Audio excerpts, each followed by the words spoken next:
Howdy, everyone, and welcome to this month's Captivate Growth Lab session. Thank you very much for joining us. Now, while we wait for a few more people to join, let's get interactive. So, in the chat, please do say hello. Tell us where in the world you are joining us from, and give us your podcast name. So yeah, say hello. Let's get a bit chatty. I said it. Let's get a bit chatty in the chat. So yes, got a wonderful session for you all today.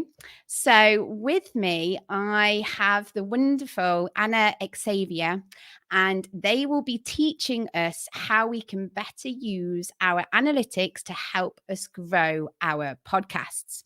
Who is Anna?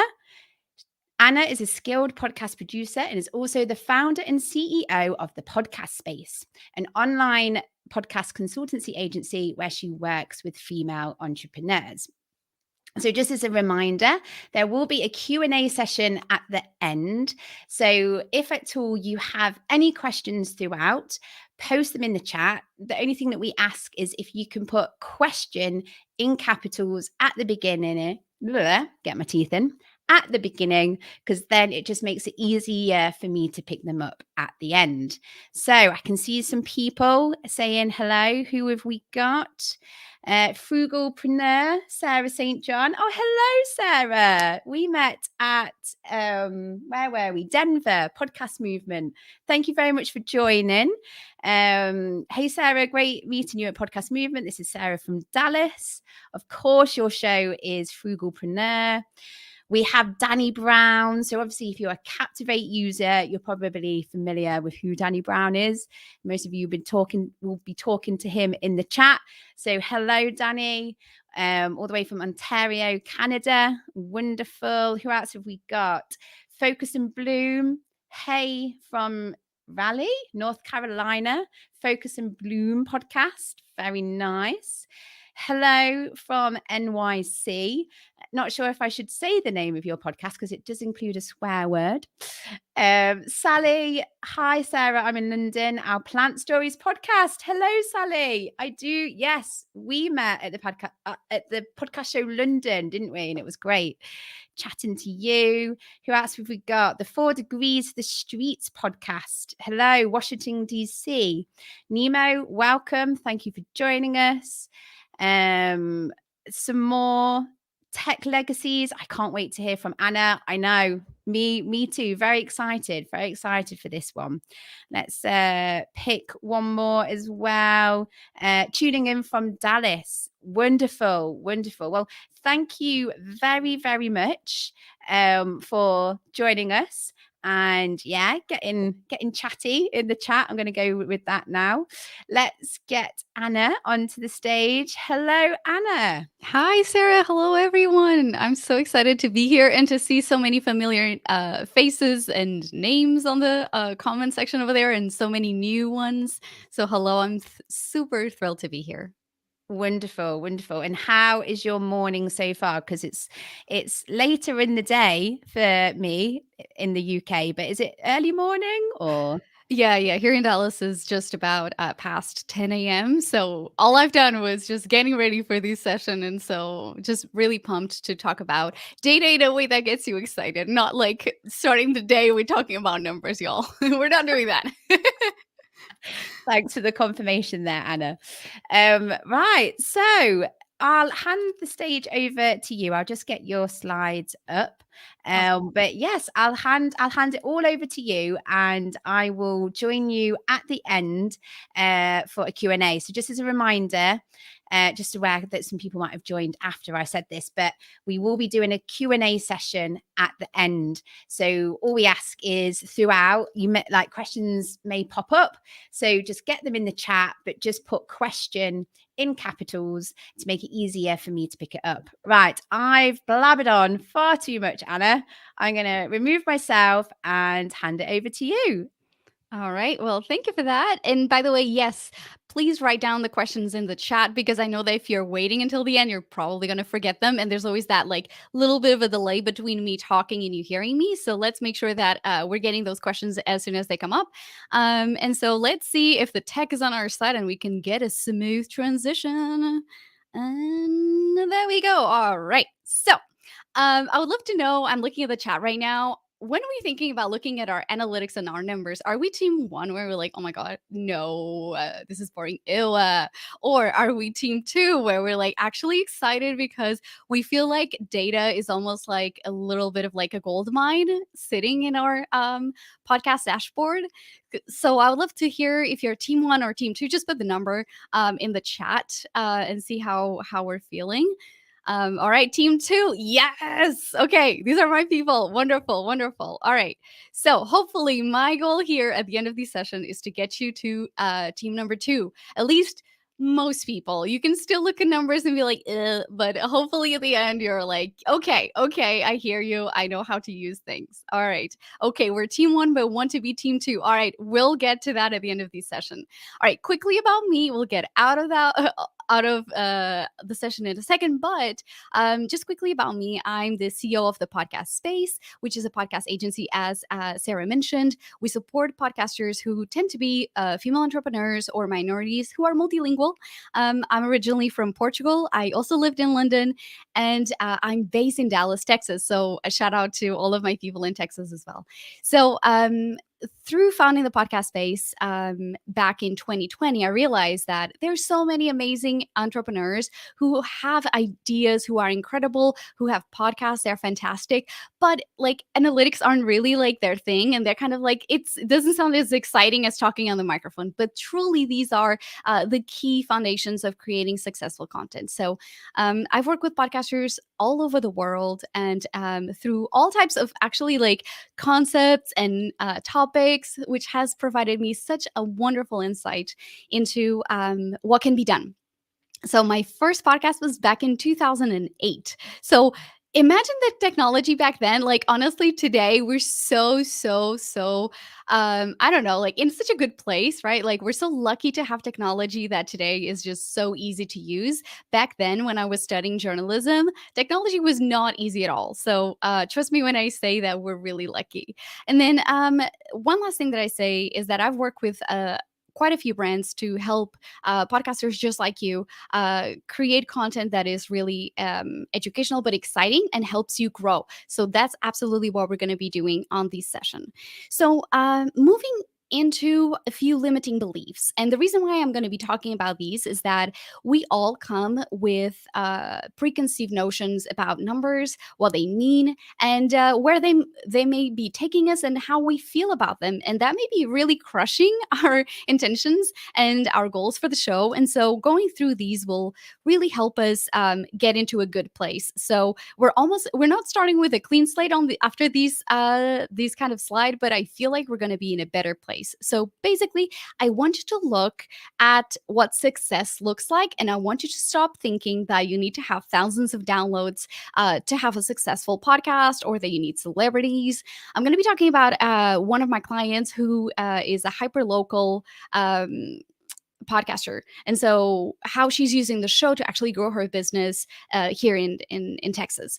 And she does not need and she does not have thousands of downloads, and her podcast has been so successful. So let's like misconception number one out of the way. And then number two is that you think that you need 30 to 45 minutes episodes, and that's like quote unquote the ideal thing. And that's actually limiting the output that you can put out there. So basically you're thinking, and I want to go weekly, or I want to create content more consistently, but like I feel like 30 minutes is too much, right? So we're going to go over like how you can break away from having to create a ton of content and content that is very lengthy, because I remind you that if you're talking for 30 minutes, it's a double of that you're going to have to spend editing it, right? And writing show notes and clipping stuff and writing all the things, all the promos. So you don't have to do that. And then a lot of people say that the first 7 days of a podcast make it or break it. And that's absolutely not true, especially if you have like a news cycle that is like, especially in entertainment news, I feel like that affects a lot of the downloads we get when we're releasing content. So it's important to understand that when we're creating content and releasing it into the world, we're competing with a lot of stuff that is happening. And sometimes we're doing everything right, and still, like for some reason that episode won't land like we expected to, and that's okay. And how we can kind of like repurpose that episode in different ways would be something else ahead that I'm going to cover. So last but not least, lower downloads does not mean that an episode didn't resonate or that people are not connecting with it. So just a quick example of that, there was one episode that I released and I was like really disappointed that for some reason, like I didn't get as many downloads as I expected that week. But then the following day, I woke up to messages on LinkedIn from two people who were not in my network. I don't know like how they found the podcast, but both of them said, Anna, I listened to this episode 5 times. 5 times. And I was like, oh my God. And they said, these really helped me like kind of reframe what I was thinking about podcasting. And it was actually a podcast about replays. And then on Instagram, someone else was like, I listened to this show 3 times. I couldn't take notes fast enough. And I was like, oh, wow. Like, So important to reframe that downloads aren't everything. We need to see like the whole picture. And so, all right. So getting our basics right. Now that we know that we've been thinking about some misconceptions that maybe they were limiting us, I want to take us back a little before we actually dive into the numbers and to ask a few questions. And if you want to take notes of these, please do. But I wanted to ask, who is this podcast for? Because it can be for you or it can be for an actual audience. And so if you're doing the show for you to, like, let's say you want to write a book, and this podcast is just a way for you to play around with different topics, to get you comfortable talking about these topics, or to explore a topic, you're not really going to put as much interest and like focus on the downloads because you're doing it for you. Or if you're doing the show purely to network with decision makers, you're not going to care about the downloads because your goal with the show is to get the other person. It's more on an individual level. But if you're doing the podcast to connect with others and grow it, that's in fact when we want to look at the numbers and really figure out like, okay, how are we growing and how can we do that?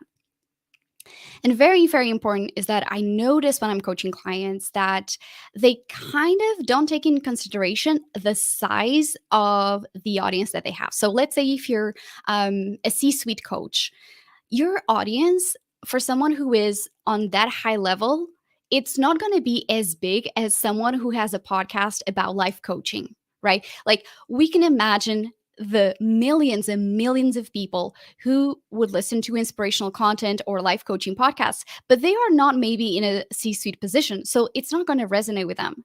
And so we have to really think about like realistically, what is the size of our audience? Because when we think about it like that, we can go and think about, someone who has like, I think like Entrepreneurs on Fire or something that they have like 2 million downloads per month. Like that is a huge chunk of an audience. But maybe if our industry is very niche, is very specific, that's not going to be realistic for us. So let's take a step back and ask, is my audience that big? All right. So that's important to kind of set us up for success.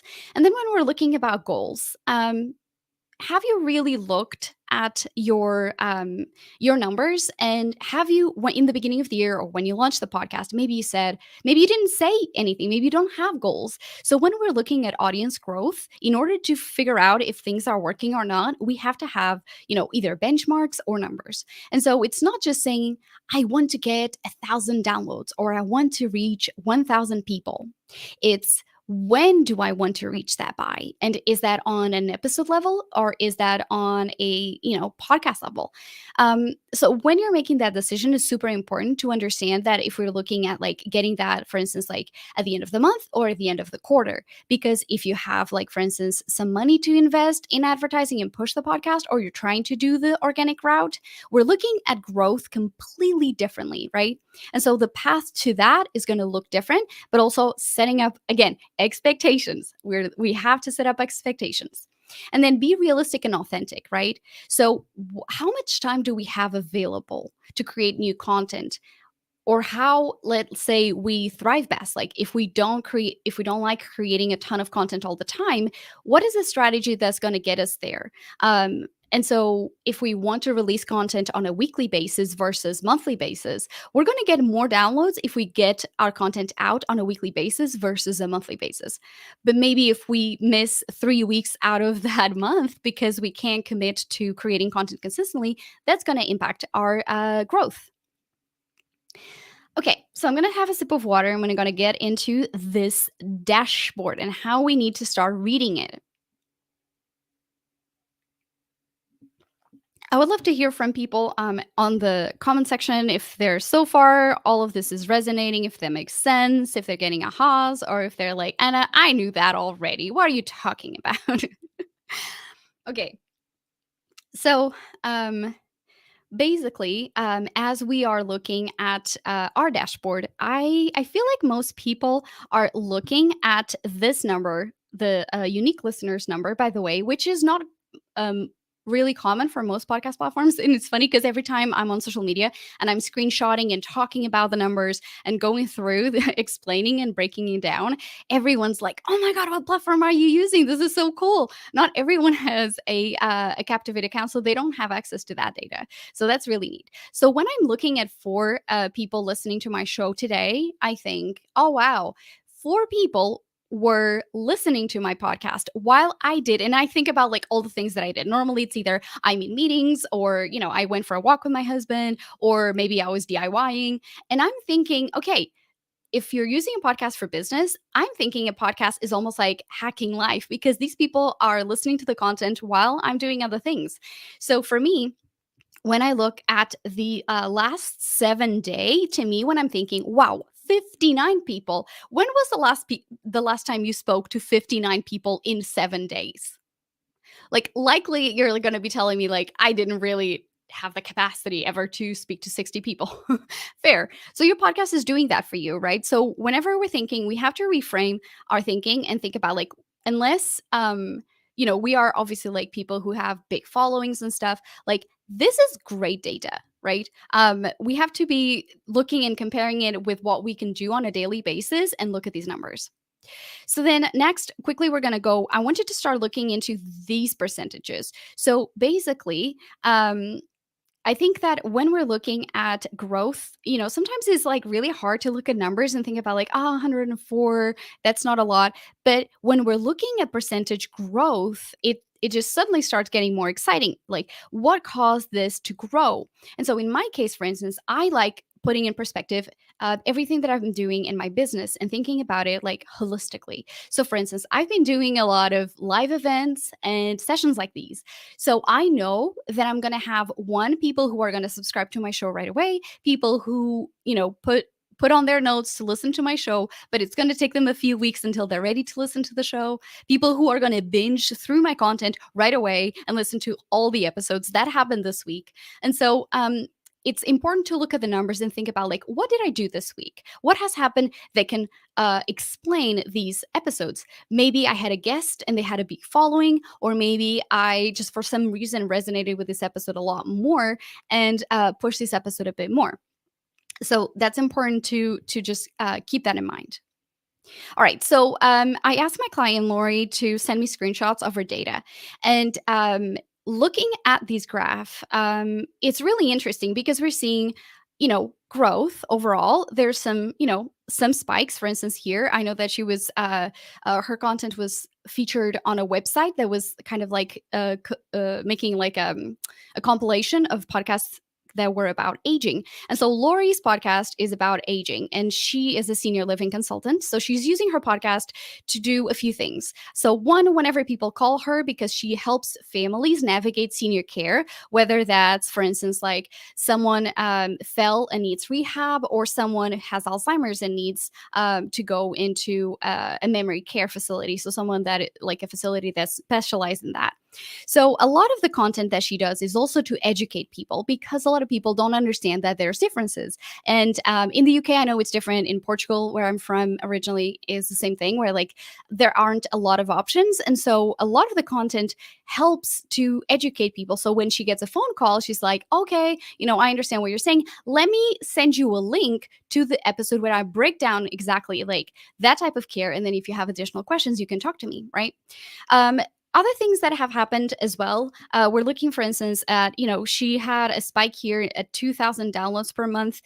We were able to secure a partnership with the Alzheimer's Association because they were listening to the content. They're like, this is such good stuff. Like, we really want to partner and create content on a monthly basis. So again, you don't need thousands of downloads to have partnerships with organizations, which, for instance, for Lori, was a dream of hers. Just doing the podcast itself and doing it professionally and doing with passion and creating great content was enough for her to get noticed. So if that's something that you're wanting to do, make sure that you're actually promoting the content, right?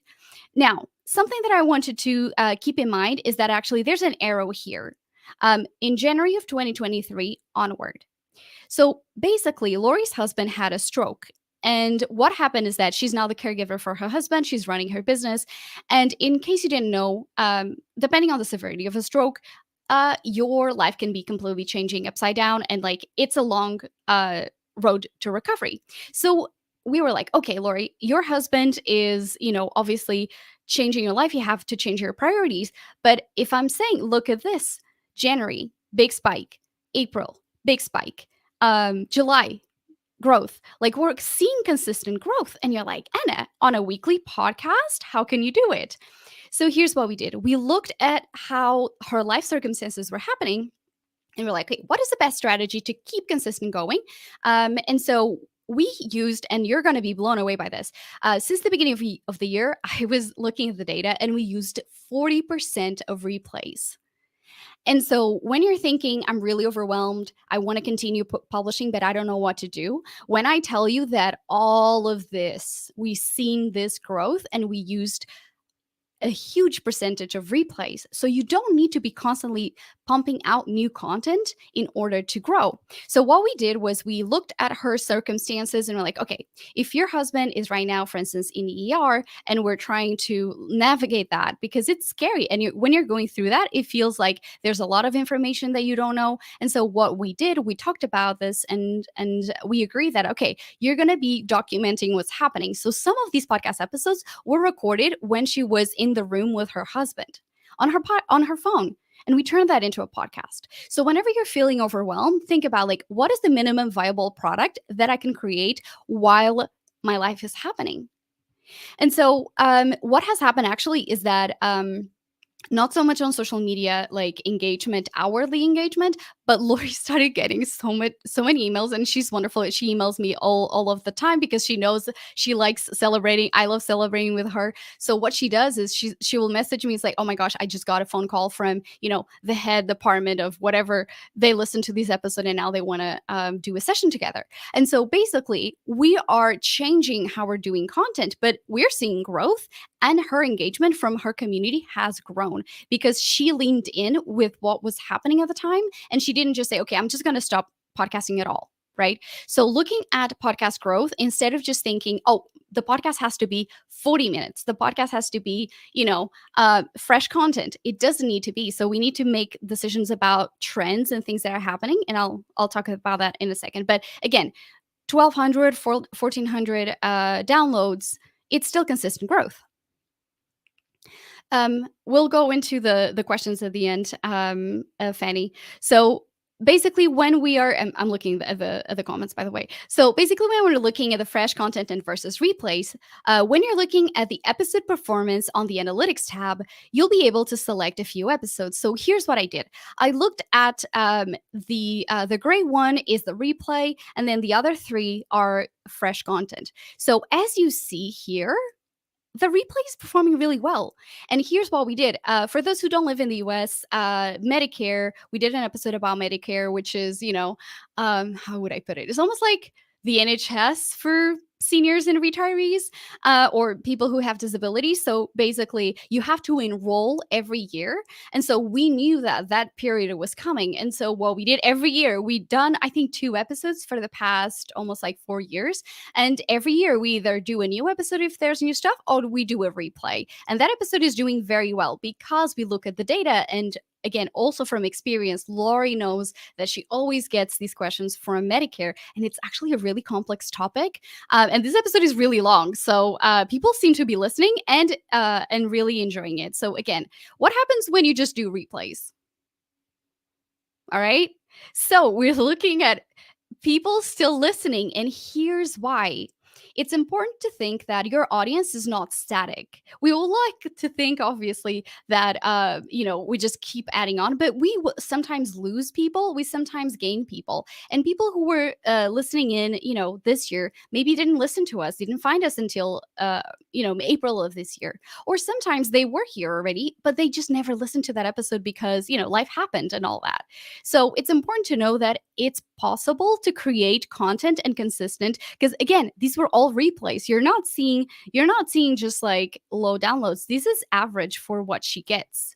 So it's important to know that, again, replays are phenomenal ways to recycle your most successful content, or episodes that you're like, I get phone calls about this time of the year about this one thing, and I don't want to be on the phone with people. I want to direct them to like a type of episode that can really, really provide information. And if your podcast is not, business like, that's fine. Also, like, look at like what are the trends. If you're someone who during this time, that there's a specific season, or getting ahead of the season, right?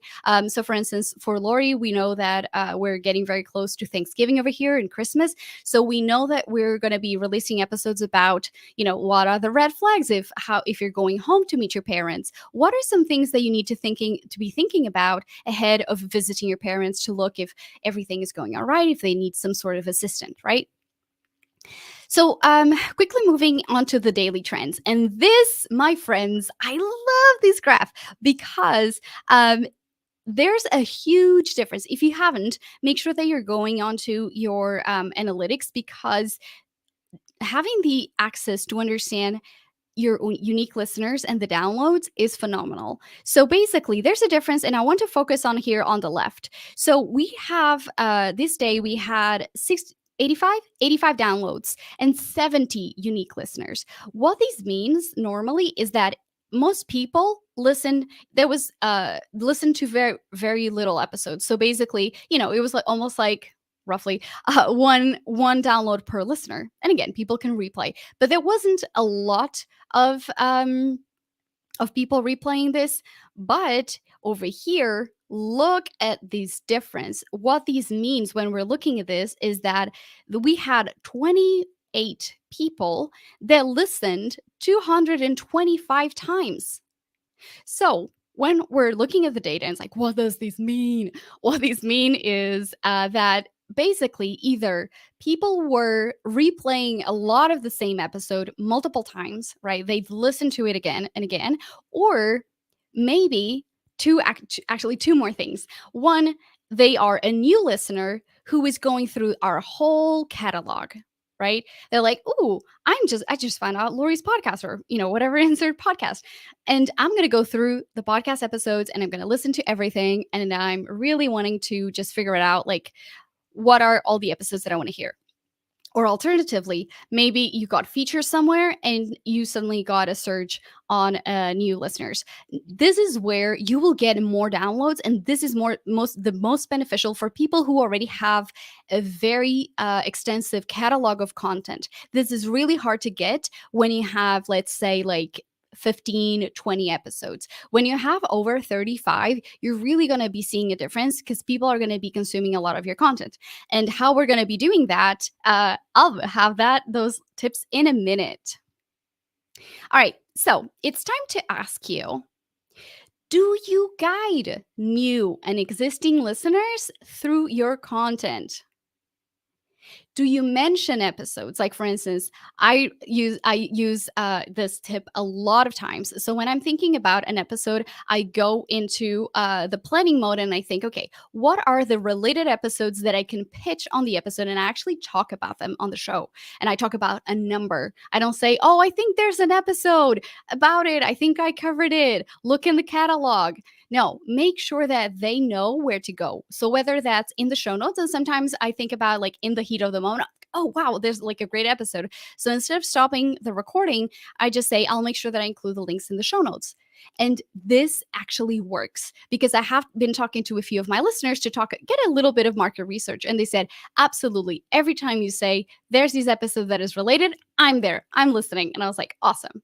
Right. So if we want more downloads, let's on the planning stage try to do like a web of resources and guide them, especially for new listeners, because a lot of times people are like, oh, I really like this episode, but I have questions. So instead of you creating such a long podcast episode that's going to eventually affect your consumption rate because people may not have that much time to listen, refer back to those other episodes. Hey, by the way, if you want to understand better how to title your episodes, check out episode XYZ, right? So that's something that you want to do. And then how you're promoting your episodes. Are you promoting just posting like a very simple image and saying, hey, new episode is out, check it out? It's very different than saying, hey, new episode is out. I'm talking to so and so about this. So, for instance, I'm talking to Sarah about SEO, or I'm talking to Yesenia about video tips from the Focus and Bloom podcast, right? It's enticing. So, how we're talking about and promoting a podcast is important. And then looking at our episode consumption, and I'll get to that at the very end of the session, but looking at the episode consumption is key to know, are people even listening? Because if you're creating 30-minute episodes that could be broken down in 3 10-minute episodes, it's going to be completely a game changer for your listeners. They are more engaged all the way through, but also for you, you have more content based on one topic. And then include easily accessible links and embed more episodes on your website.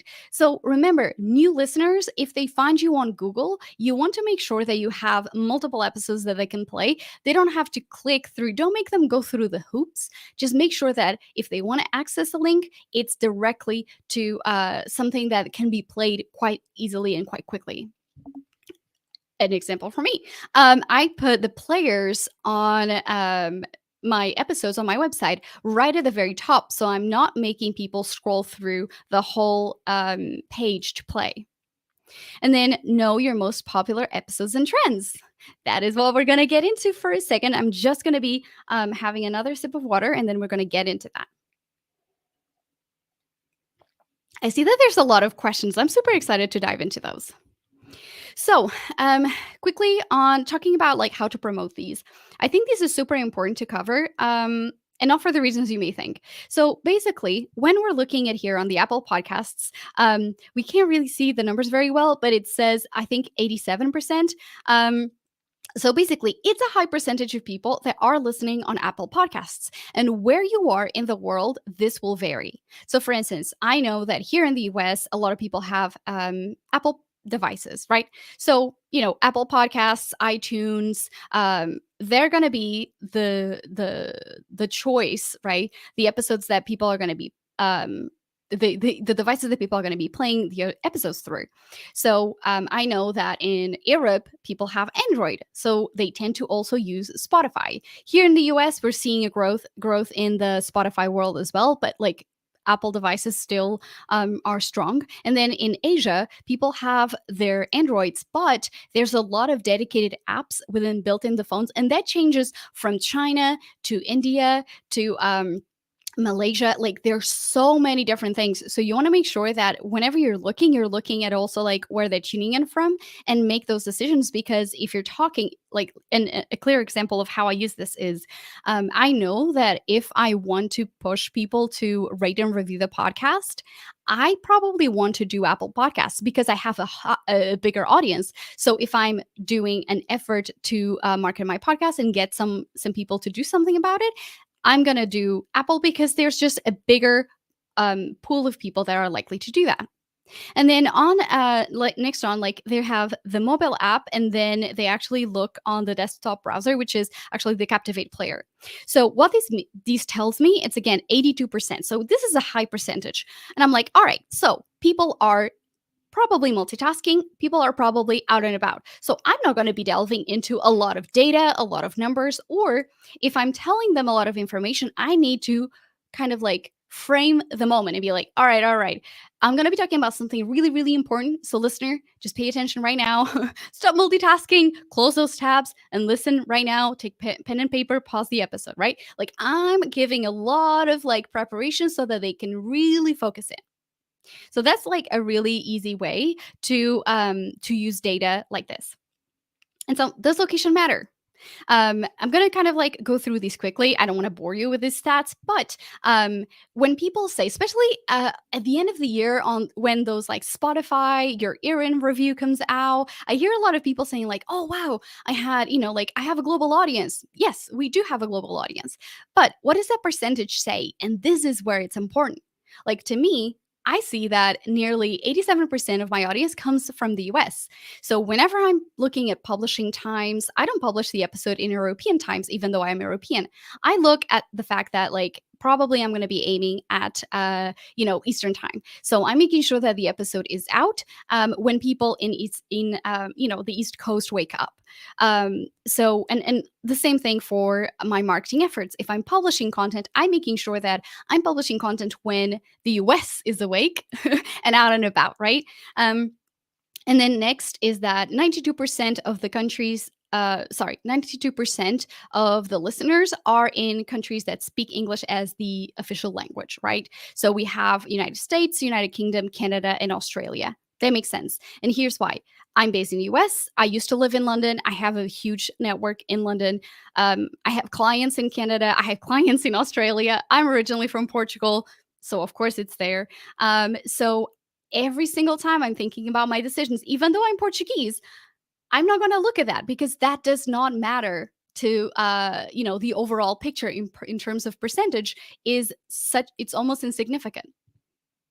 And now, something else that I want to consider is like if you looked at this and if you use the all time tab, you need to also consider, especially if you've been podcasting for more than 6 months, every 6 months you have to look and just look at the custom view and look at the last 6 months because sometimes your audience may shift. And so I did this exercise where I looked at the last 6 months of my podcast, and there was a shift a little bit. Again, percentages weren't like that, like extraordinary, but I've seen clients where there was actually a shift in their content and suddenly the top 3 completely changed and they had like maybe a country that they weren't expecting. And so if that happens, and if you're someone who has, if you want to run ads, you're looking at that country and say like, all right, like there's interest in there, I'm going to strike the iron while it's hot, and I'm going to just pump that, or say, hey, if you're like, hello to our listeners in, I don't know, like Sweden, like I know that there's some people listening, right? Like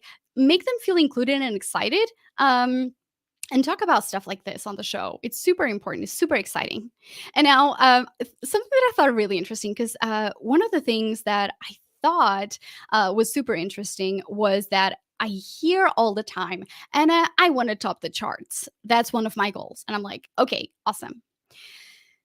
So, something that is interesting about podcasting is that your reach is global. And so I'm like, okay, I had, 39 downloads in the last 6 months in Portugal. What can that give me in terms of the charts? So I looked at Chartable. There's other charting websites that you can use, Podkite and stuff like that. And so I thought it was hilarious because if you're comparing like the amount of downloads that I needed to be on number 152 in Portugal in the marketing category, like I don't have that many downloads. So there aren't that many competitors, or at least the amount of people are doing it are not real competitors. But if you look at the global reach, all podcasts, not just the marketing, obviously. Like, look at that. I'm in position 1300. So if you're trying to hit a new market, stuff like this is super relevant because it just provides you the amount of like information on. And again, maybe there are a lot of like relevant people in that country, but maybe what they aren't doing is creating a weekly podcast. Right. So all of this is data that is super helpful, and also like breaking down ideas. If your goal has been to like top a chart, sometimes you have to readjust the category because you'll have less competition, or just look at other countries. I'm super excited. I'm like, yay, my country of origin. I'm 152. At some point, I think I made it to like number 22 during the summer.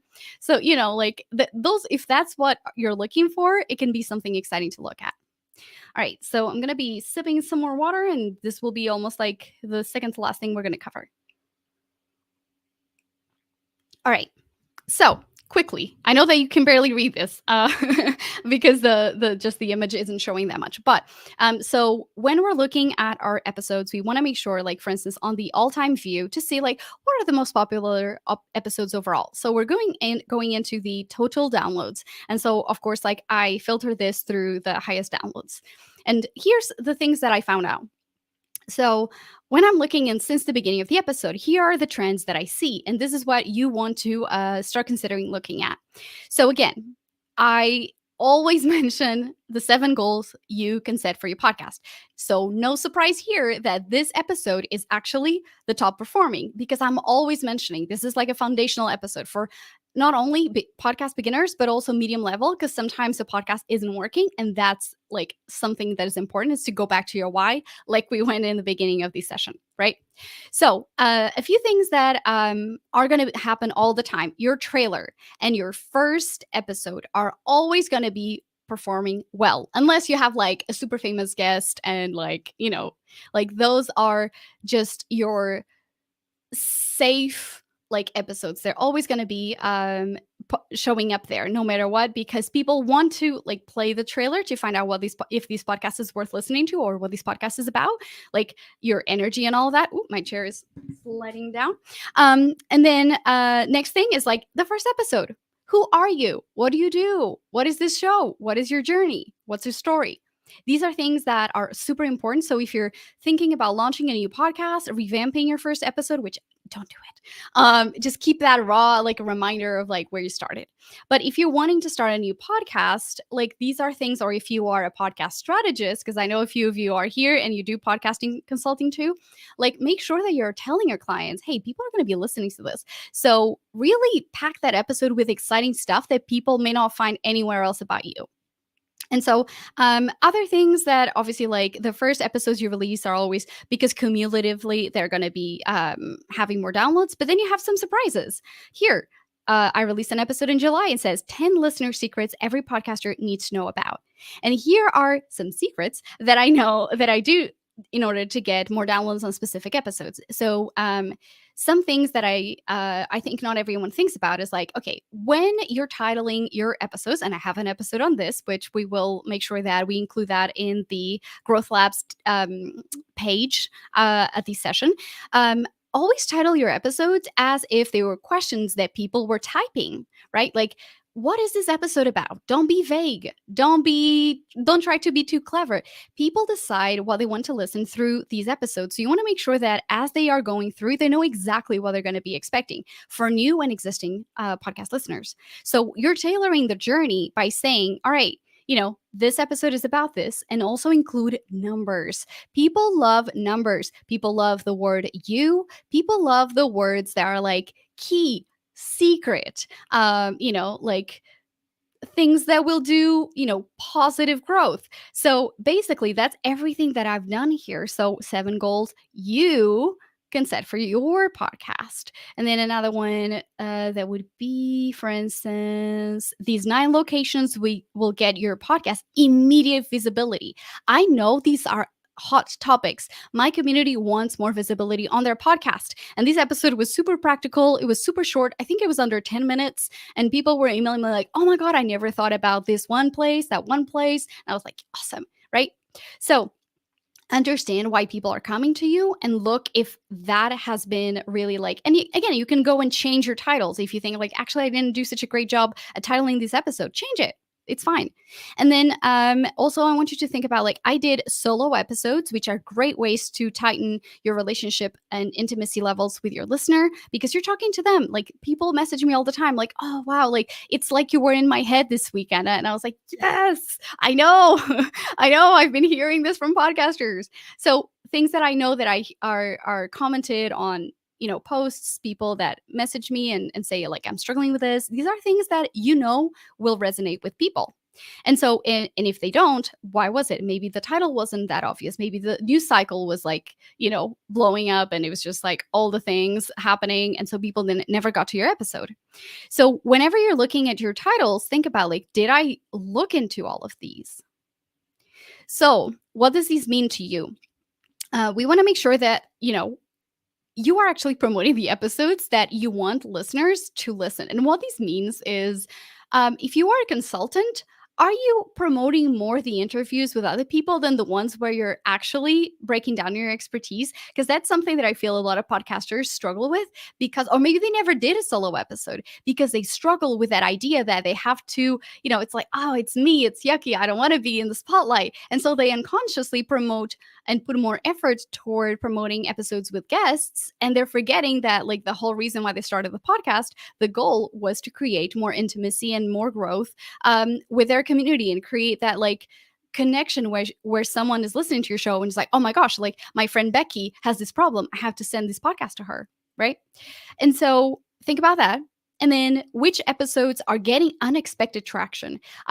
When I'm consulting with clients, I love seeing the faces of clients when they haven't looked at all at their episode, the top performing episodes, and they're like, oh wow, like, I didn't see this being like a very popular topic, but here we are, like, this is so good. And I'm like, okay, let's maybe do a redo of this episode. What didn't you cover on this? Or maybe we do a replay, right? So sometimes you're going to be surprised. And then expertise level. I had a client who realized the beginner level content was getting a lot more attention. And her business, she was in kind of like almost like a fork in the road, and she had to make a decision. And so she started veering off to more the beginner level, because she's like, actually, like, I didn't expect it. I thought my community was on the mid level to advanced, but actually she was just getting a lot of good feedback with beginners because she was just so good at explaining that in ways that most people really needed her message. All right, so we're getting into our episode analytics. Not a lot of people go into these. So you want to make sure that when you have your episode, there'll be like a link where you have like analytics. So click on it. So you'll be able to see how many downloads you got today, the first 24 hours, and the first 28 days. So, just because the first 24 hours, the first week didn't perform well, doesn't mean that within the first month, that episode is not going to perform better. So give it time, because sometimes what happens, I had a client who created this one episode. I pitched them the idea, and I was like, okay, I think this topic is going to be hot in your community. And we recorded that episode, and 6 months later, that topic became really hot, and she started getting a lot of new listeners. And guess what? It was from that one episode, because it got in the news and got some traction. And suddenly she was like, oh, awesome. Like, I have all of these listeners from content I created 6 months ago. So maybe you want to do a replay. Maybe you want to make sure that you're doing and revisiting that episode, or playing a section of that episode and say, hey, listeners, I'm doing this. I did this episode a while ago. I'll include the link in the show notes about this topic that is really being talked about. While we don't have all the time to cover this in today's episode, whatever, I want you to make sure that you're listening to this snippet, and then you go into your regular episode, right? So there's a lot of freedom here. And then really interesting thing to look about is, like, are they even re-listening? So you want to make sure that, again, for me, it's Apple Podcasts Connect. I know that not everyone is listening, and these web player analytics are from the actual Captivate players, so they're not including all of the players.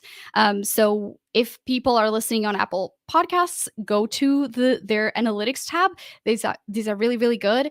And then Spotify for podcasters, they also include and then differentiate between starts, streams, and plays. Downloads, streams, and plays. There you go. So those are different, and they differentiate it. Obviously, like, the streams and the plays are gonna always look different, because sometimes you listen to a podcast, hit play, and then something happens and you stop and you never listen to it again. And then lastly, obviously, YouTube as well. If your podcast is on YouTube, make sure that you're looking at the podcast analytics tab. They just combine, if you select your podcast, your upload as a podcast, they will kind of be selected in this like little like, you know, playlist, and you have specific analytics for it. All right, so we're wrapping up this section. I want you to think about like how you now know how to guide new and existing listeners through content. So you're actually getting more downloads without having to release more content. You're just being clever in how you're reusing the content and how you're like actually making sure that like, hey, this was a great episode. I can't believe that it only got like, you know, whatever many plays. Go back and listen to this. It's really good, right? Like own your stuff. Like your stuff is good. And then promote your podcast again using replays. You know, a replay is an asset. Don't like set it and forget it. Look at things as, you know, as we said, like 40% of replays that we used on Lori's podcast, and we continue to grow. Understand episode consumption. So you don't always have to create really lengthy episodes. You can break it down. You can do combined kind of episodes where you say, okay, I'm going to recap that one episode in a more concise, maybe it was an interview, maybe it was like an episode you went really long. So think about that. Always include links and embed if you can. Make it super easy for them to hit play. And then now you know how to use data to understand trends. All right, so we're going to go into the Q&A. If you can, go and search for the podcast space.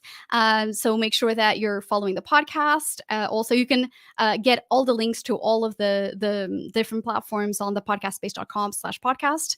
And obviously connect with me on Instagram. I talk about like very actionable tips on Instagram that you can follow along. So not just the podcast, you don't have to wait for Wednesdays when there's new content. So hit me up on the Instagrams, say that you were on the session. So that's all for me. Wonderful, wonderful. Thank you so much, Anna. That was such a valuable session. I loved it. And I can't wait to delve into my podcast analytics. Oh, yes. I love that mindset. It's like, let's go. Are we team 2? I want to know in the question in the comments there. Good Lord. Are we team 2 now, everybody? I hope so. I imagine so. But yeah, that was wonderful. And like, I've got my notebook next to me and I was just scribbling like, do this. So thank you so much. And very actionable as well. So many things that people can take away and start implementing. So thank you so much. We do have, while you were saying connecting with yourself on Instagram, I've just put the banner there, but there is also in the comments, I popped a link to your website and Instagram as well, so people can connect and carry on the conversation. But are you ready for some questions? Yes, let's do it. We've got quite a few. You asked.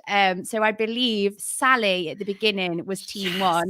We have we, the royal we. You, yeah, sorry. No, we, because you provide the tools. You have converted them to team 2. And yeah, we've got a lot of love. So real ads, great presentation, Anna. Many thanks. Flow with Joe. Oh, that's lovely to say, isn't it? Flow with Joe podcast. Thank you. Yeah, that's a good show name. We've got Danny. Excellent stuff. Cat Lady V. Thank you, Anna. So much lovely stuff in here. Great presentation from Focus and Bloom. So definitely resonated with the audience. So let's get on to some questions and we'll just see how many we can get through until the end. So are you ready for your first one? So thank you, Tech Legacies. Our replay is a full episode replay or a shorter snippet from the full episode. So for example, 30-minute episodes and subsequent replay is 10 minutes of the full one. So I think there were a few questions around replays. So if you could just confirm that would be awesome. Yeah. So I think I can answer both. and kind of like actually like while I was finishing the presentation, I almost answered this one earlier because I was like, that's a great way to blend in. So basically, it really depends what you want to do, right? You can do either way. You can create some interest and say, okay, I actually want to combine the views. I want to make sure that those downloads are there, and so I'm playing a replay that is just like a teaser, and I'm sending people down to that episode. Or you can say, hey, I don't have time for that, so all I want to do is just replay that episode. You can record a quick short intro and just say, hey everyone, this episode has been resonating with so many of you, and I think that even though we originally released this on whatever date, I think it's still relevant. I do that with my clients as well to provide a little bit of context, especially if there's like data that like maybe a little bit outdated, or there's information that you're talking about, like, today is 2020 or like January 2020, and you're like, I can't really cut it out. So you can provide context on that. So yeah, you can do both. It just depends what you want to do. Awesome. Thank you very, very much. Next question from Sally. Are there any issues with changing titles of past episodes? I was thinking about this, but unsure whether it might have an unexpected impact somewhere else. Good question. Well, you're actually, Sarah, you're an SEO lady. So I'm gonna say mine from the strategy perspective. I'd love to hear your like expertise on that. If that's okay, putting you on the spot. I mean, that's fine. That's fine. I love it. Okay. Switch it around. Awesome. So I don't think, because the RSS feeds update within, sometimes it depends, like 45 minutes, sometimes it's 5 minutes. There's absolutely no issue. Like sometimes I do change mine and I'm like, the cover art is different, but I'm like, it's fine. Like nobody's gonna message me and how dare you change the title? It does not match the cover art. How dare you? Like nobody does. It doesn't matter. Like it's our imposter trying to think about this. I have never seen those come up as an issue. Even if you say the title of the episode, like the number, that's why it's important to always have a number in the title of the episode, because people may not be able to remember the whole title. And if you change it, but if you see a number, they will memorize a number and they will be able to find it. So that's like my quick answer. I never seen any issues with that. And what's the impact on SEO? Okay, so I mean, I'm with you, and I would agree with what you've just said. And also, it's a great opportunity to test a different title, right? A bit of A/B testing. So seeing, okay, if I change it slightly, does it actually work in my favor?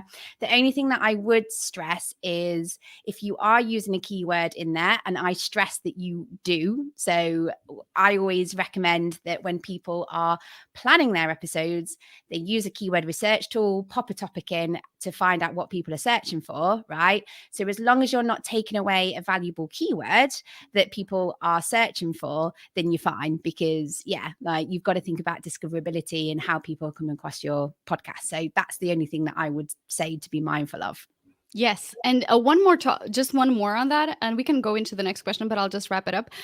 Is actually be mindful of the words you're using, because for instance, like I'm a foreigner, so basically English is not my first language, and sometimes the way that I speak things or the words that I use are not necessarily the way my audience is using those words, or to explain terms. So make sure that you're either listening to how they're talking about, or as you said, like using the keyword, because sometimes we're so deep in our knowledge that we're using words that are too advanced for our community. So make sure that you're actually double checking, like, are they using these words? Do they resonate? Do they even know what this is? Because that's important. It's like a basic thing, but like sometimes we can get it wrong because we're just like thinking, oh, it's my level. But sometimes you're creating content for people who are not yet there. Yeah, and I suppose that nicely links back to knowing your audience. Okay, so if you know who your audience are, you know what terms and lingo that they're going to use. So, for example, my podcast is for the people who work in search engine optimization. So I'm okay to use lingo that SEO people know. Do you know what I mean? Because that's who my audience are, and it's not going to scare them off. However, if I wanted to branch out and maybe reach a different audience, because what we talk about on the podcast is about mindset, growth, all of that, and it can be transferable to different industries, I'll just be mindful about, okay, what lingo am I using that might not resonate with them? So it's such an awesome point, but it's going back to knowing your audience, isn't it, and who you're talking to. I feel like we're making a good team here, Anna. Yeah, I'm like, oh, let's step into your knowledge. Yes. Michael, wonderful question. I have more of my podcast listeners on Castbox, but he wants to get more on Apple. Any suggestions there? Um, yes. So I guess my follow-up question was like, why Apple? Is it just because you want more analytics? Like, what is the reason? Because if people are finding you there, there's no reason to break something that is working well, right? But if it's for a specific feature, or for instance, you want to have like a private podcast and you want to be able to do it via subscriptions on Apple Podcasts, that makes sense. But I would start telling people, tell your listeners what you want them to do. Do you want them to work with you? Tell them you have services that you can help them, and tell them to message you. Like, do you want them to go to Apple? Tell them, hey, go and find me on Apple. Like, did you know that there's some cool features on Apple? Like, whatever reason you have behind it, just tell them, and tell them often. And so you can never say enough things, honestly. I still get people like, so what do you do when you edit podcasts? I'm like, no, it's more the strategy. Like, even though my whole podcast is about that, I still get people like, can you edit my podcast? I'm like, no, I don't. Thank you very much.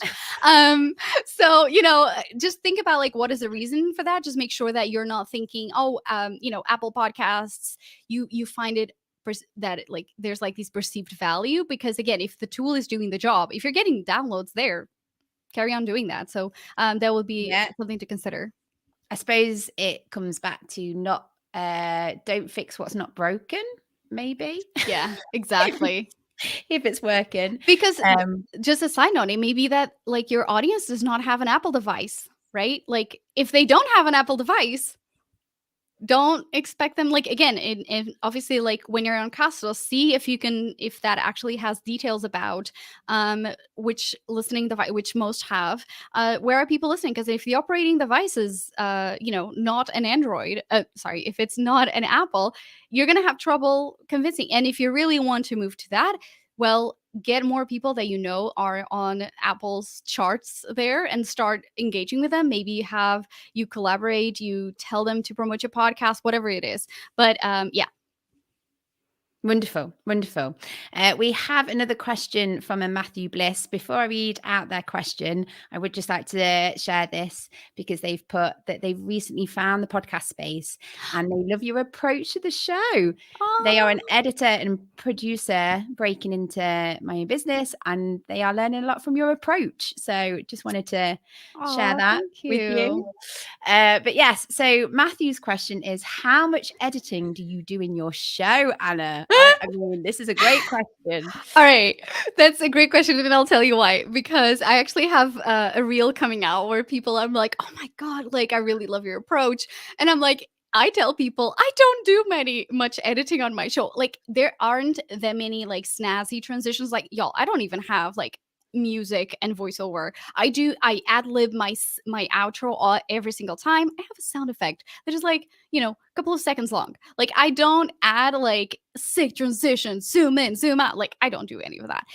However, I do cut a lot because I tend to go all over the place. That's how my brain goes. And so in terms of, like, for instance, I go through the whole show and then I cut out, and again, because I have my background in radio, like, by now I know how to start sometimes a sentence in ways that, like, yeah, like, you can't really tell, but some parts you can really tell. I'm like, it's fine. The tagline of my podcast is keep creating content that's imperfect but moves you forward, and I have to embody that. If my show is like the slickest thing, you'd be like, she's an hypocrite. How can I ever like do imperfect content if like she's saying like and I still get, like, again, sometimes I do cuts and I'm like, oh my God, that's rough.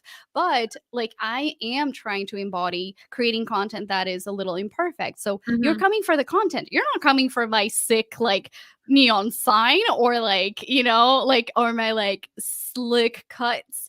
You're coming for the content. So I have to embody that. So that's what I would say. I do in terms of content, I make sure that everything is like very tight. Like, okay, I maybe wandered off and that adds nothing, and I remove sometimes like 3 whole minutes of an 8-minute show. So it's so interesting that you say that, because when I first started in podcasting, so I launched my first show, I think it was like 4 years ago, and I would spend so much time editing, like taking out every breath, every filler word, like literally I was making it perfect. And I got to a point where I was like, this is just taking me too much time. Right. Like, do I really need to do this? And I actually found that, like, being being less perfect and not doing so much editing, I didn't lose listeners at all. Do you know what I mean? Right. Because like I've built a rapport and people will come in for the content and for me and my host, and it doesn't matter that the audio is not perfect, right? And I think I don't know what you would say on this, but I think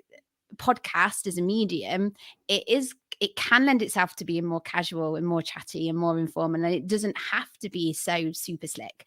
Obviously, it does depend on your audience and your topic, because maybe if you are in a topic or your audience do care about that, then that's a different kettle of fish, isn't it?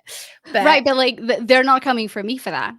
Right? Right? Like, that's Exactly. why I'm like, okay, I make sure that, like, if you are looking for the sick things, like, you're not coming to me. I am not always using, like, this microphone is amazing, y'all, for whenever my neighbor has her lawn person and there's, like, lawn mower, a leaf blower outside, you can barely listen to that. This is not the Shure, whatever, I don't even know numbers and names, because, like, that's not the goal. Like, my goal is finding you strategies to create content that actually gets you to your podcast goals, how to repurpose content, how to market your podcast. So I don't even go there. So there was a follow-up question. How long are my show notes for each episode? So basically it depends. I don't make them very, very long. I just make sure, and again, it depends which strategy. I try to make sure that, like, there's like at least 4,000 characters. And that includes multiple links and stuff like that. But for instance, what I do is I make sure that my hook is strong. My keywords are there, and that I'm promoting using, snippets that I know that people will want to listen to. I would love to hear your thoughts, Sarah, on, like, how long should be the show notes? I mean, it's such a tricky question to answer, because I don't think there is a one winning formula. Okay. Because it all depends. And there is a joke that in the SEO industry, we always answer every question with, well, it depends. But it does. It's true. It does depend. It depends on how long your show is, what your topic is about, how much detail you need to go into your show notes and stuff. But obviously, when it comes from a discoverability point of view, when we're talking about Google, obviously we need to make it easy for Google to understand what a podcast episode page is about. So the more content that is helpful for that, the better. And that's why it's really important to have a transcription on your podcast episode page, because we should be doing that for accessibility reasons anyway. But it also helps because you're helping Google. You're making it super easy for Google to understand what that page is about. So then when it is thinking, okay, what pages do I rank for this search term? Do you know what I mean? It helps them a little bit. But don't ever get into the habit of creating more show notes just because you're thinking you have to, because you're just creating yourself more work for not a real goal or real reason, sort of thing. And there's an unintentional consequence, which is sometimes if you're giving away everything in the show notes, people are not going to listen. Oh, 100%. Because I had this conversation with a client where she's like, she wanted all the things and, like, actionable things, and I'm like, yes, and then we had this conversation. I was like, when the show notes are so thorough, when you find the answer in the actual body of the website in the show notes, do you listen? And she was like, oh my God, I don't. And so what are the unintentional consequences that you're doing through, maybe doing too much in the show notes? Yeah. So yeah. Do we have any more questions, Sarah? Well, we are slowly running out of time. We have it's fine. It's fine. But I'm going to squeeze this last one in, and then we're going to have to wrap up just because time is against us, Anna. Yes, I know. I mean, don't say it's good. Oh, Danny has popped up. Thank you, Danny. So Apple Podcast limits show notes to 4,000 characters, something to keep in mind when creating them. Yes. So yeah. Thank you, Danny. That was very valuable input there. Right. So the last question, what is everyone's favorite keyword research tool from Tech Legacies? Do you have a favorite one, Anna? Well, I have my two ones. One is actually my audience. I use like the keywords that they're using because I know that like that's how I literally sometimes title the episodes like an actual question that I got asked. And so I that's my approach, is my gut approach. But Google Trends, um Nice. that's my second one. Sometimes I go there. You can search for that, but like again, if you are trying to create content that like drives your audience to become clients, to become, you know, warmer leads to buy from you, I think you know your audience better, so actually go through there. And I will rely on you for more tools because I feel like you're more into the keyword world. So I like to go gut first, but obviously like, and then Google. But what are your favorite? Yes, definitely. So going back to where you were saying that you phrase a lot of your episodes as questions. So here we're talking about the lingo. So what we call them in the SEO world is long tail keywords, because they're typically longer than your traditional keyword that is about 3 words, let's say. So a longer tail keyword is your longer phrases. So, And there's would you two. mind just sharing like two examples? Because like I can imagine people are like, "What does that mean?" Of like Okay, the so long term. Sorry. a traditional short keyword would be something like podcast SEO, right? That's nice and short. However, a long tail keyword would be, how do you do podcast SEO? Yeah, you see the difference there. So it's just a bit longer. But obviously, and I'm going off on a bit of a tangent here, but your longer tail keyword is a lot more targeted. Okay. So if you have a podcast episode that is specifically targeted to answer that question, you're more likely to rank, and your users are going to be more likely to like your episode because you're answering that question. However, podcast SEO, that's a bit more general. We don't really know what people's intent there are. Like, are they looking for tools to help them with podcast SEO? Are they looking for strategy? Do you know what I mean? So some things to bear in mind. But two really awesome tools that are free to use is Also Asked. So Also Asked is uses, so you know when you're searching in Google and it also comes up with people also ask, that's where it gets its data from. So you pop in a topic and it will come up with suggestions in there, and it will also help you to categorize them as well. Sorry, I just dropped my pen there. Yeah. The emotion talking about SEO and keywords. I'm so passionate. But yeah, it'll help you to categorize the topics, and then you can do like a part 1, part 2, part 3 if you wanted to. And then another free tool is Answer the Public as well.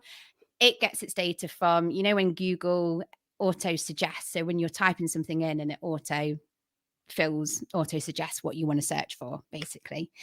So they're free tools.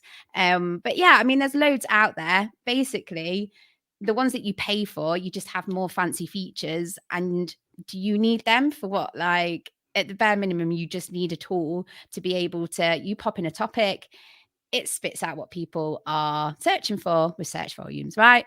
Do you need these fancy other tools and stuff? Do you know what I mean? Right. So yeah. It's like different levels, like where are you, how you best research things. And also like um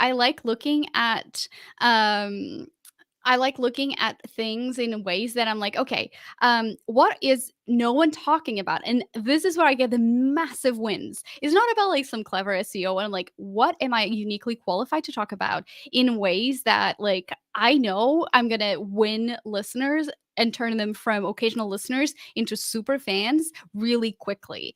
And normally these are things like, for instance, I just released an episode last week about how the fake it until you make it is really toxic mindset for podcasters, and I explain why. By the way, go and listen episode 38.